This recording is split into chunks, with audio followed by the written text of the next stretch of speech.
Kamiliyoni tebagenda muwa kaadi nze bambuulidde dda Kamiliyoni tebagenda muwa n'okulenyisa ssente baali bamulemesa bamusaba miliyoni ana nga bakimanyi tajja kkiriza kyova olaba yakoze paralelo ofiisi n'atabayita era yonna eyo ofiisi yabadde mu bantu bali Disgurantod Mabike Mukaaku Abedi Bwanika Lukyamuzi bonna abagenda oliberinga be babadde wali nze kubuulidde eri Liberation Center Mukaaku bazze bakola pate noyo Kibalama yakola pate kyeyakola ekyamanyi kwesimba ku bwa kansala. How can I be in that party ng'eyagikola pate president ekifo kyeyesimbako bwa kansala ate n'agwa n'akola apiiru nayo neegaana. yalese barebo be yalese era agenda kukola anti tokitegeera abantu Kamiliyoni yategedde obunanfuso obuli mu banyanzi ku ofiisi nkubuulidde kakati miliyoni 4 Kamiliyoni agamba okukwata anaagange kanyimirirawo n'abantu bange ne gabeera mu saturation okitegedde kati Kamiliyoni okuggula ofiisi kyalaze dda nti agenda kwesimbawo no matter what oba mumuwadde kadi oba temukoze ekitegeeze Kamiliyoni ye yategedde Bobi Wine as disowned people power because of what Nuupu chances nyingi nga ye Kamiliyoni aludde nga live wa Bobi Wine tayinza kwagala Bobi Wine abe nga yamufuga kirirayikire nnyo Kamiliyoni agenda gamba abantu mumanyi oba abantu bagenda ga Kamiliyoni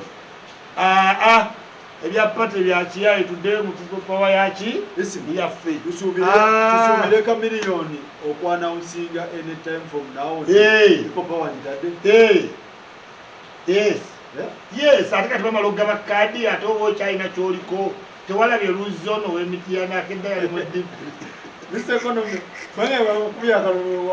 namugamba gw'owovuma abantu gw'oyagala okwengejinga zaake gw'ogenda okwesimba siwe bikola toyina sente kwata sente oziwa buloga bakolera omuki naye ate ekikusudde emityana ze luzinkubuulira kwengejinga opponenti wo nga yetakuddamu positizo nyingi nnyo ng'ovuma zaake okiwulira NRM njaye nnyo eyinza n'okuba nga yeekolagana ne zaake kati teweemalaamu nnyo kati weemazeemu bakube akalulu oddukiddewo mu dipi kati abategedde truth and justice sekonomi ngaawonyebonye muganda wange ngaawonyebonye omanyi waliwo ekintu kyolina oyiga mu nsi nakigamba juzi bakwano bange Madrat and Chiko ne mugamba omuntu olaba Madrat and Chiko oba Bahraini oba Mariachi olaba nga afune sente ez'obuki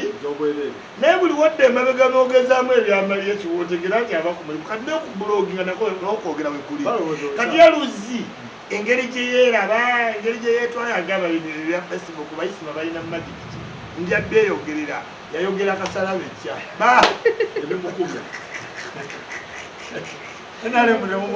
you don't engage your opponents kotezalaba lukwago nga engaging Kamiliyoni asobola naye nga tamwengejinga alina fakisoni eziyiteno nekikwaki kati luzi oba bukopi oba butaba na sente simanyi tukumalirize Kamiliyoni ye yagambye kanzigule ofiisi era Uganda Police nemulekkiriza nagulawo ofiisi kitegeeza Kamiliyoni alinga independence oba kyetwala basenyonyi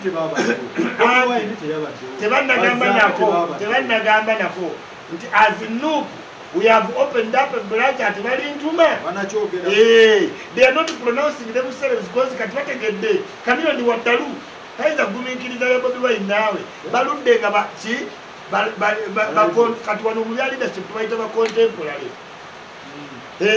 ojjuka Kamiliyoni azeeyo kukwesiriza ne bagala Kamiliyoni kala bbiri najjira mu DP kati ate abantu batandise okuba convinced ddala ali muki mu people power kuba bamukubyemu kulabba ki bulete bagiyita basite kati abantu bonna bagenda oba Disgurantod otyo nkubuulira mazima one balina office ebali ntuma two bugwa abadde agenda okwesimbawo nga kyosinga okwagala ku Bobi Wine ye magneti eyo sika abantu tebalina doubt nti ne Chameleone asika abaki abantu kati tewali doubt golinawo doubt nti Chameleone tayinza sika abantu kati bamukaafu kyabadde baagala ku Bobi Wine babedi bwanika basobola okifuna kuki agirina kati wadde yuli bulandi ogamba abantu fe tetuli mu nuupu ebya pate twabigana tusuubire mukaafu tusuubire Mike tusuubire Bwanika tusuubire Chameleone n'okwanawusinga ekipya twala bonna namulabye gaba yavaayo munane gavana advisor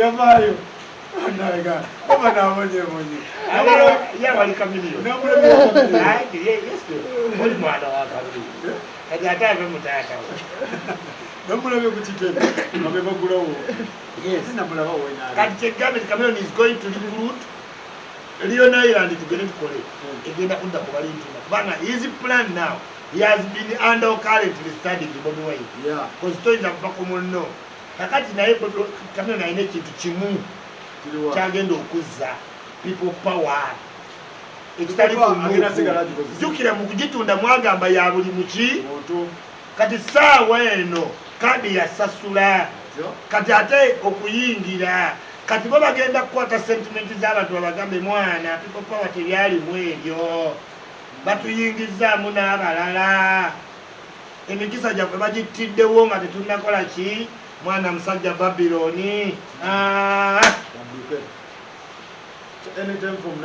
eno slogan jukira tekyali yammwe mwadda kwambuleera terisobola official liki Zaaka ayogeranga ali ate mu Nuupu tetumanyi kifuuki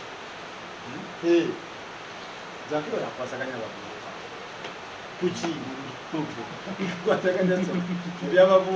alaba alina bigalubi basooka bamugulira egalubindi alina galubindi za wolodingi nefuna glasses tulaba buno bwetwambala zaako ekimuluma nabadde naye muganda wange nagamba ekinnuma musajja wamwe kumuyita idiot musajja yakola speech muze Museveni yakola speech samuwulira Museveni ekintu kyonna kyayinza okuyita kyonna kyayinza oyita zaake si kibigidiri kyetulina okuwulizika Museveni kalikolo zaake enesi zaake alina kuba humbled nti Museveni yayogedde erinnya lye attributed to whether kivumo oba kikuwaana yes wulira bannange leka kudda mbitusipamukubiita jja tebayinza kugamba edda bagambanga nti kabaka wa Buganda wasima mukazi wo nga ki bamutwala kitegeeza gwe tolina maanyi ga mu kisenge naye wasanyukanga kubanga oli ye beene kati Museveni ne waaba avumye zaake ne waaba avumye famire ya zaake tewali nnyo kyamanyi eryo ssanyu pulezidenti okuyisa mukamwake eyo yennyini zaake agisanyukire nti Museveni yamuvumye idiot kimuwane maili kimuluma toyinza muyita idiot bwotyo era n'agamba nange nga nze idiot munno kankuddemu zaake tali mu enewe walina kudda mu pulezidenti weza amuvumye oba nedala emiteri pulezidenti Museveni yali mu meeting ng'agenda kukyaza prime minister wa Ethiopia emabegako nga prime minister bamuyita Kintu Musoke Museveni n'agamba mu cabinet I'm expecting a prime minister from Ethiopia. The real prime minister live alone this kid. Nga wali nagenda omuwabuzi w'amawulire ge yamuwanira na president toyinza kwogera bwoti ku prime minister waffe Museveni had to come and clarify mayiwe yadda yagamba even Kintu Musoke knows nti prime minister wa Ethiopia alinga president so sitebenkana so zaake Museveni ne waba amuvumye era zaake yandibadde celebrating ne bakiweewa mulaba ne bakiweewa nga bali yanvumye Museveni okujjukira obujjukizi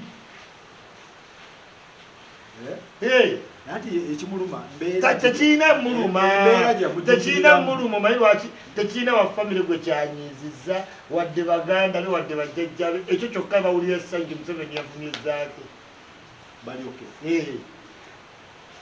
tuveeyo eyo si zaake yekka n'abalala wano mu Uganda era zaake nga akomplainingira wani abayisaamu amaaso Museveni tannayiga nti bakulembeze akiikirirawo uwa ba MP banyi Museveni tamanyi era yagamba there is a man temuyitawo nalebega there is a man who is saying there is no COVID, that idiot tamanyi nti mubaka yaga that man I hear there is a man called Zake tamanyi oba MP. So we must excuse the president in that regard. Yeah? Hey. Respect. Chenagame do you catch the eye of the speaker? Does the speaker know Zake? Yamuyiga ku ngumi gye bamukuba Katumba Wamala. Omuvubuka omutwe emyaka 25 ne bakube ngumi omutwe emyaka 5 n'ogwa wali. Masajja mmwe temugira. So tumalirize bya Chameleone. Chameleone anytime Chameleone agenda kufuuka people power leader. Apa wajasisigaza. Agenda fuka people power leader.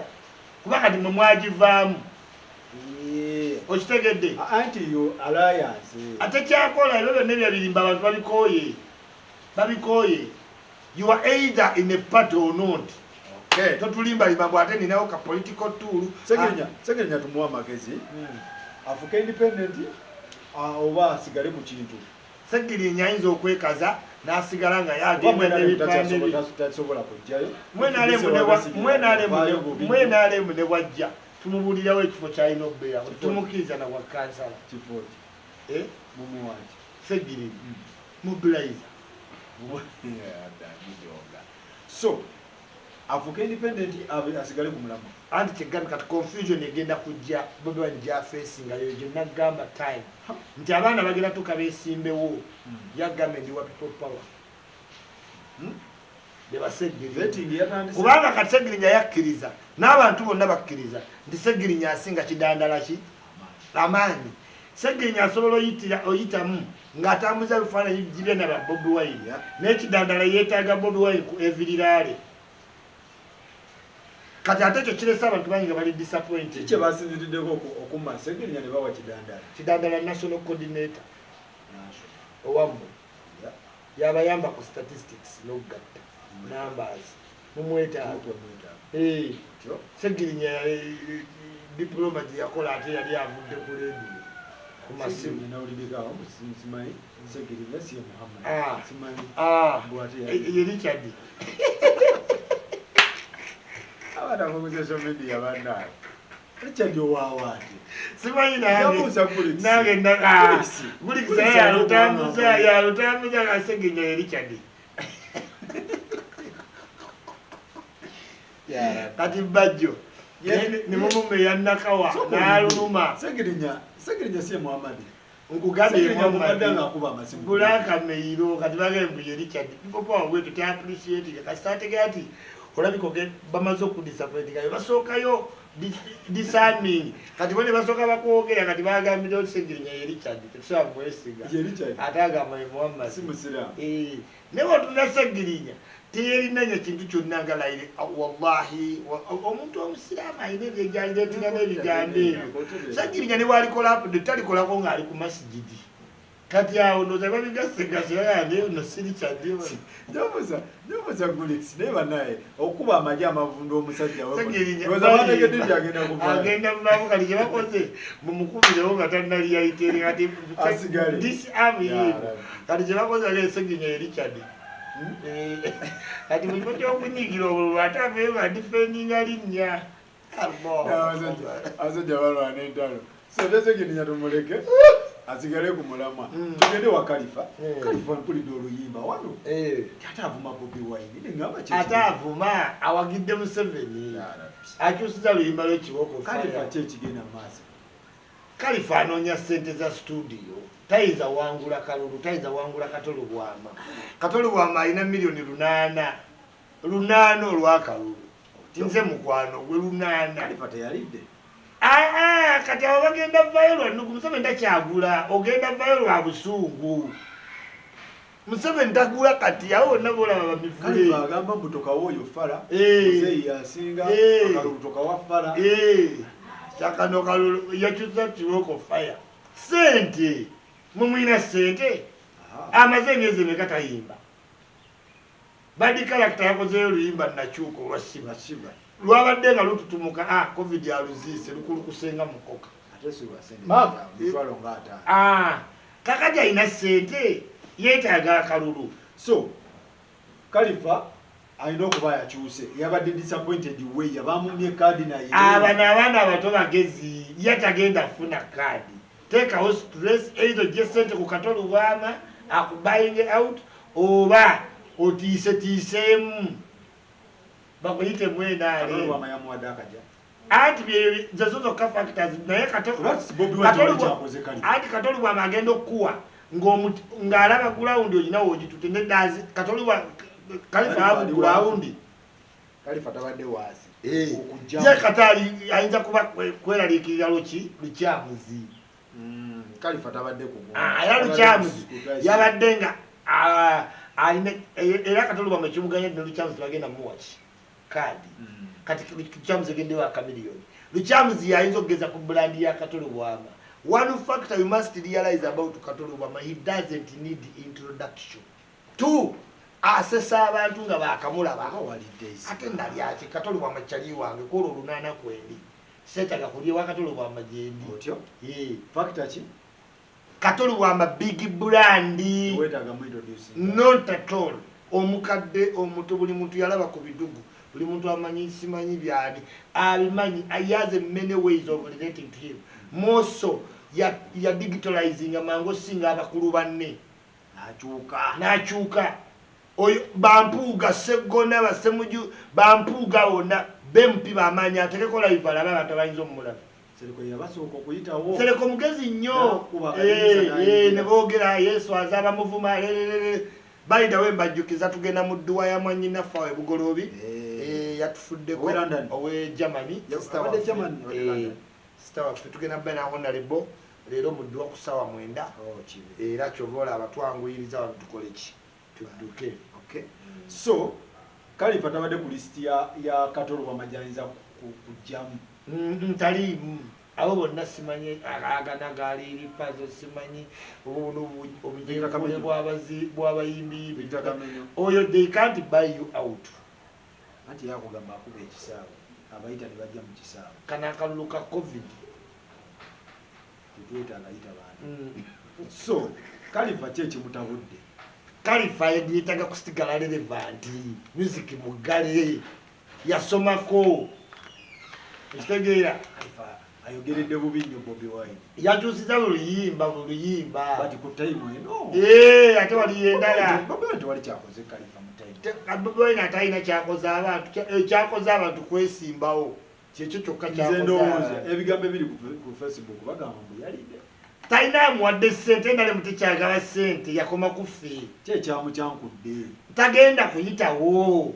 totegera primary Faruku naye nakuba sama ate okola otya owaayi ogenze w'omuwala omukonkonyi omulaba gyali nayitagulawo because oli muyimbi munne nasirika busirisa bikyamuyamba ki okuyimba kumuyamba ki bw'oba nga tewalidde toyinza kuba luyimba olwo gusirika busirisi ogambe nti omusajja nyimye kaadi izero bibaawo ate bw'osirika oba okyali relevant so oba olina kuvaayo oba olina vaayo ogoloza senga bajjo yasirisa ate senga kyekiriwo kati otomulaba ku TV station tuveeyo eyo tuyingire wano wa Bobi Wine Bobi Wine yabadde mu kooti mabirizi twabadde ku kooti yemwe Buganda Road OTT ne bagwemerezaamu ne bamuwa ekipapula tajja kuba akola ki politics bwatyo kyenagamba gwe buli wofuna bbeeyi toweeyibaala yo gavumenti ngeze yamuwa ebbeeyi eyo yero kaadi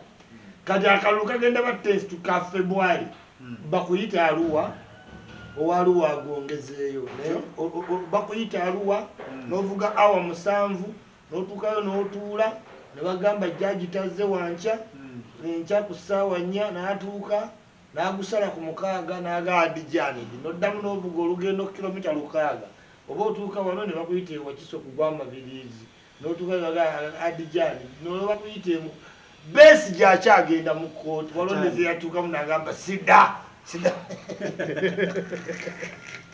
gavumenti bo bakuyitira mu mateeka muyite ekibuga muyite ku CID ate boogala tawa bantu mateeka kitiibwa kati bagenda kipinga Bobi Wine mu bintu byakola ki Wasindikayo mutwe. Mutwe era gwe twabadde naye ne selector. Andi abo nabo babadde ba victim mu OTT. Tulowooza babasindise. Baaliko. Kakati bagenda muyita embaale. Oba ogenda emukono nga bakuyita eggulu. Okitegedde? Gw'olonda bajjaaji. Kale, tuveeyo awo tugende UCC. UCC egamba gwakulira babloga, wangamba gwakulira babloga. Yenze abakulira ne Kampala. Bonna si be Kampala. Kampala babloga batono. Baba butwalira. Bonna aba abroad.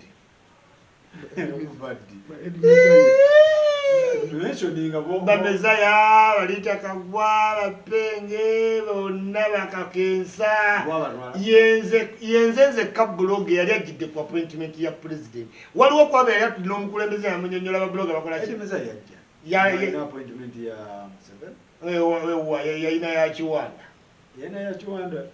yagwete nga beekubiza ebifaananyi nzenzeka natula ne president ne munyonyola nga ekintu kimu buli nga nakyo kipya gyali muki Museveni. However, cabinet ye yali emaze okutegeera era natuka mu State House bino ebigambo mbibagamba nagamba president cabinet ye yonna efollowinga nze nangamba waakya n'ayita aba AD be ne ba secretary ne bajja n'ababuuza ono mumumanyi ne bamuddamu mu Lunyankole ne bamugamba n'ogwo ogushiija gututwalira data nze bakumanyi. Okitegeera nti natuka ne ku State House ne bangamba Isima toyina tabbo bali abalala bajje tubakebere. Abantu bagenda ku State House nga muntu yabatutte Isima ngenda na convoy. Oyinza obuuza ku Governor S nga tannasala ddiika. Okitegeere? So president ampoowudde namunnyonnyola n'atuwa ensako ya mitwalo aga Trump. Eddie Mezaya n'anyiiga nnyo. Kati saa zino tuli bamukwa. Anyigira ki? Nti Isima toyinza kubanga yigo tukiikirira. Why? Yabesinga ku time gy'amaze ku ki? Facebook. N'ennamba ennene zakola ki? Zayina. N'awa Lita Kagwa, Penge, baani bonna. Omugezi ali ku ki? Bonna kati abo bonna bali under me. Bonna gwabatwala. Naye balina okukkiriza kubanga basalawo ne bakola regi ne bakuba amasimu. Manyi waliwo ekitongole ekitwala ab'e Bulaaya. Naye tekitwala babloga, kitwala abantu baki? B'Ebulaaya. Kati waliwo divisions oyinza osanga Ministry of Gender naye ng'ate eri mu section ya culture. Kati president namugamba ku babloga nga twetaaga studios okwempowering abaana balala abanajja tukolenga annual party tukole awards tuawardinge blogger asinze ku influencinga tube n'omukolo omunene nga weguba mu Amsterdam next year gubeere muki mu Copenhagen. It becomes an industry kubanga believe it or not nga border wezatandika but bloggers today they get a lot of money. One of them is me. Nze ndi very expensive. Tuwale ne video zekoleze milioni 10. Okimanyi? Kati Faruku abantu olwokuba ekintu kino kireeta ssente twasawo twagala okyorganizinga tubeere streamlined kubanga aba media abamu bafeedinga ku content waffe kakati naye ng'ate tebagwa credit ne bwojja Uganda tebakuwa value. Kati nali njagala abantu tufune emblem nga tabo bonna Penge aludde ku internet. Nze nasooka okulaba Penge ng'akola ebintu bino nga neewuunya. So muntu musaale nnyo kuba wogatta ennamba za Penge ezakakensa ez'Eddie Mezaya ezaani okitegeera musobola oziguza World Health Organization naye waguddewo COVID. Musobola okuguza gavumenti ne mugigamba we are faster than all TVs kuba kakensa Penge Lita Kagwa Eddie Mezaya Isima ne basetinga 1 hour nga bonna batandise boogera ku nsonga emu teba TV ekola ki kati akalango nga ka COVID twandikafunye bayisa 3 billion mwafunako babloga tekuli wasigala kasimu kongo olikodingira abantu bakulaba webalawo webaka nenga waluwazi tutte. So I believe in being organized. Abantu bagere bo organizing na UCCA inotegeera inotegeera abantu balina okugamba okuregisteringa zino blog ziringa olaba Nairo Post cheap reports netojja kugamba muntu alina Facebook ye akedde ku makya n'ateeka wali obunyama bwe nti nalika babashu n'ateekako data n'ateekako live n'alanga ogamba isi matumbaavu oli kakadde senga ofa nti ogenda mukwata. You can't. Facebook yeyina ezo rights kubanga ene video eri ku Facebook ngayo teri mu mateeka ga Facebook nkolagana yayo bagimutinga bagifreezinga bagikola ki so n'olwensonga ezo UCC ndowooza ne bad timing bajja lowooza mubireeserwako byabufuzi ye problem abantu wano mwenna abali mu civil service temukola muleeta ekintu ekiteetaagisiza ne muvumisa Museveni bali kuvumisa UCC eri kuvumisa Museveni ate nga kyekola kyamagezi to register but not now kati the timing is bad teri kiringa packaging kati UCC temanyi ku packaginga ne luli era yakola ebintu ebimu nejjako kubanga mulina history ow'okujjako internet yes kati abantu will they believe you they can't yes kati timing ya yonna nyini UCC bulenga kintu kyayogerako kituufu we need streamlining kubanga si kirungi muntu kumisigaidinga inspiring abana wrongly abana muntu nawe mula fetugamba nti Facebook weberi na guidelines to following UCC lwaki munkubadde ogundi ikishoboka kwale ne Facebook ina amateeka gegoberera naye mu China iyo ngense ina byekola ki byegoberera nezine zaba walabo oziraba WhatsApp ina amateeka ne mu walabo waliwo WhatsApp jetakola ki jetakola terms and conditions whereas baino kola amateeka gali ntande munaga Facebook true kakati kirala n'aba blogging ufune ekintu kyo blogging ekitegeera naye ku inspiring abaana b'abantu wrongly n'okeera n'owooza kino kiri kunywa bunyi mwenge ne weeyambula ne weekola ki n'opostinga video za nudity byebyekisiru ebyo isima UCC nga tennakola kintu ekyo erina kyeyambye kuyamba abantu bano beeyagala otteekako etteeka bagiwe ssente erina kyebayambye omwana agamba nzagula data nzagula essimu content wange nzamukreatinga ate content wange ne TV nezimukozesa for free UCC onyambye otya gavumenti erina kuyamba ku kintu kyoli obsessed about gavumenti ekuyamba okugenda mu ndongo gavumenti eyamba abannayuganda okugula bbiya mu ndongo tebamugula why are they not complaining to otugattideko kimugenda mazina biki because government yo kasteera bange ekintu ekyo obsessed nakyo ng'ate kivaamu kiriko okusasulirwa you will pay tax kigambye nti kati babulooga twogedde batuwulidde government wezikolaga Museveni yangamba so mubeere ku internet nga muyise olugambo lutali lutuufu nangamba how do you get money nemuga advert nanga muli bayaayi okitegedde ntiki anti yambuza mufuna mutya ssente ate nze nnimba president kubako obulango nanga muli bagezi cause is concerned ozootya mu nsawo era nze gwe yasooka okugamba kyusa ezo ennamba zo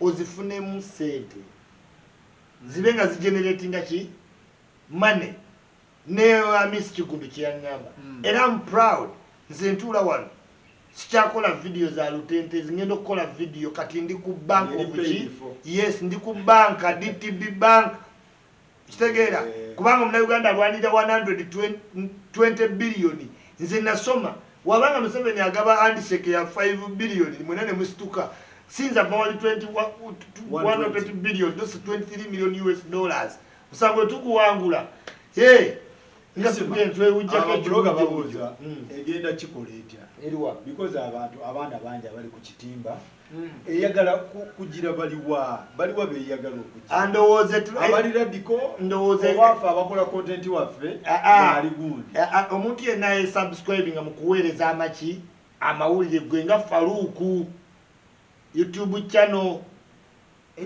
teninaako gundi ulira ati yakati gwe owa mu projection y'amawulire therefore you are under broadcasting service because you provide on your mikutu in a guise of machi mawulire nze ndi wano pa analysis for safety of Faruku you should go and pay me $10,000 ne babeera nga bamumanyi nti ku mukutu gwa Faruku kuyitako emitwalo 10 gyaki gyala turegulate you nti omanyiddwa tebayinza kusiba busibi kati UCC eba responsible ti Faruku gwe mukutte ti content gwayisa ku mikutu gye ali rais ali ki monitored tumumanyi. Yes, neka tu Faruku wano oyogera kukuteesa nakwata akuyinako right oyogera ngani nze producer naye wali oyina backup ga munna mirimu gino giri licensed. Naye nze abaana bagamba nti UCC eyagadde kugira kukwata baana ba people power si bokka naye nga it is hard most of bamanyi nti kati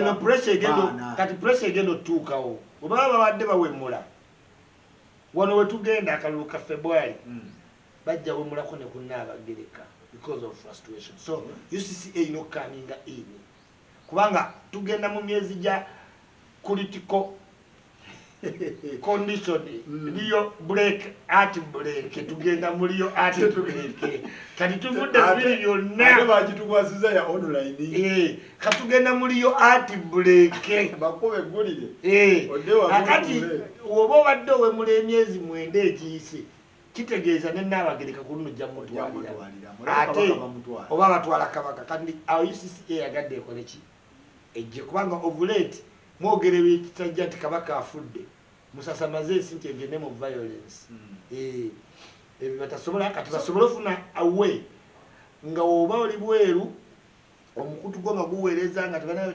buvunaanyizibwa bagublocking nga tebuyinja mu Uganda. Yes. Yes.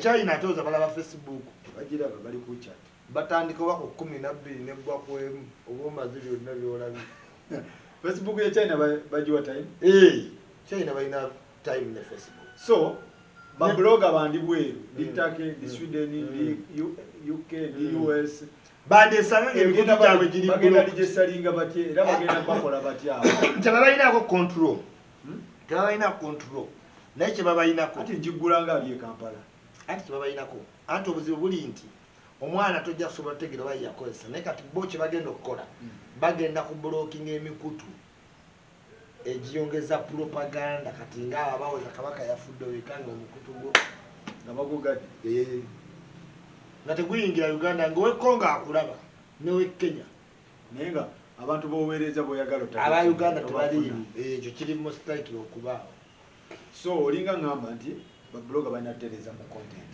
baberenga zinatereza mu double content ate ne neyongera ne ba client nali sikimanyi nti mfirwa ba client bintu birira diko si birungi ne kati meeting aba client mbera nabambire mbera nabani abantu bampita nze isima eva wonsanga mbera wonda banfulumye wano mfulumye kwa appointment ate nga am highly protected ne obo ina kyonjagaza bakutegerera eri ne bagamba mzee waliwo akunoonya so ekintu kino UCC yandi kikoze ddi ebadde ino kubanga yakitandika bit ali yakuba tuludde nga abantu bakomplain sina kiwagira isima ekitufu kyo sina kiwagira abana babaleke bakole ekintu kyanze ndowooza TV obazezatidde si TV ne content asusse okubeera misguiding kasita ogattamu kabaka bantu bangi abageze mu panic omugattamu n'okusaturatinga information basing on ki igniting people for violence ate nga genocide wote weyatandika buli muntu communicating kati balina yes ne Libya you must come in so kyeriko UCC ne timing info balindemu bandinzemu oba bantu bade bakikole bit what aliya ne kati kirayikanga ekiri political kubanga emyezi gitulimu buli kyokola lowooza nnyo ku politics kiri political basooke bakireke basoke basensitizing abantu nabagamba sente bazimpe sensitizing abantu ku kiki tukola neti bawulira kubanga abantu abamu tebategeera nti sente zokola omwezi tuzikola mu dakiika 5 leka tuwaayo leka waayo banno ati ze babulira si bonna akena nalabye akena agamba nti akena nalabye story mu division nti nullified to be a president of UPC myaka okuva 15 akenali erimbika masquerade akozesa maanyi ga taata talina maanyi akena bero bennagambe riding on people's what legacy ayine kaguta ayume kati nani akena n'okumulonda mulira balonda respect yani yoboti tebalonda oyo abeera wa Museveni bamumanyi Museveni yamukolera embaga yajokola UPC efudde nnyo waali erimu NRM liiningi anti omwana we talina kyamanyi yasalawo amwa Museveni amulabirira so kati kyekiddako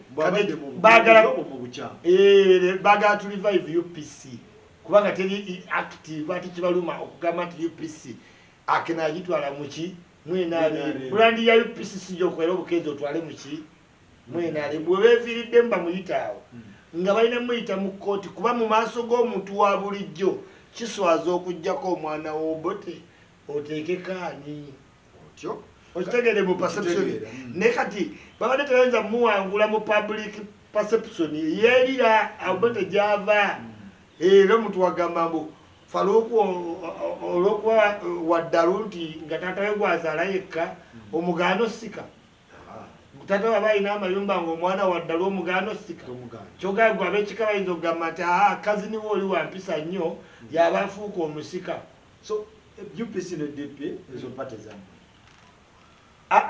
DPC zaffe DP Bwanika yagambye nti enkumbi omugundi gwa yero omuyini